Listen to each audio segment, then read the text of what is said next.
આરોગ્ય અને હાસ્યનું મહત્વ. માનવ જીવનમાં હાસ્ય અને સંગીતનું વિશેષ મહત્વ છે. માણસ જો હસતો રહે તો તેનું જીવન વધુ આનંદમય અને સ્વસ્થ બને છે. આજકાલ લોકો વ્યસ્ત જીવનશૈલી અને વિવિધ ચિંતાઓના કારણે માનસિક તણાવનો સામનો કરી રહ્યા છે. આવા સમયે હાસ્ય થેરાપી ખૂબ ઉપયોગી સાબિત થાય છે.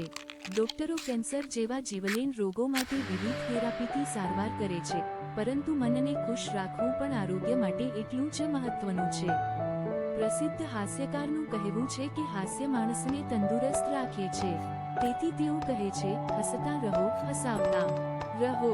હાસ્ય સંજીવની જડીબુટ્ટી સમાન છે. હસવાથી મનનો તણાવ ઓછો થાય છે અને શરીર પણ તાજગી અનુભવે છે. માનસિક તણાવ અનુભવતા લોકોએ હાસ્ય કાર્યક્રમો, નાટકો અથવા હાસ્ય સિરિયલો જોવી જોઈએ. પૈસા ખર્ચવામાં કંજૂસાઈ કરો, પરંતુ હસવામાં ક્યારેય કંજૂસાઈ ન કરો. તેવી જ રીતે સંગીત પણ મનને તાજગી આપે છે. એટલે કહેવાય છે, સંગીત હૈ ऐसी शक्ति, ह बेसुर में बसे है राम, रागी ज सुनाए तो रोगी को मिले आराम. આમ હાસ્ય થેરાપી માણસના જીવનમાં આનંદ, આરોગ્ય અને માનસિક સંતુલન જાળવી રાખવામાં મહત્વપૂર્ણ ભૂમિકા ભજવે છે.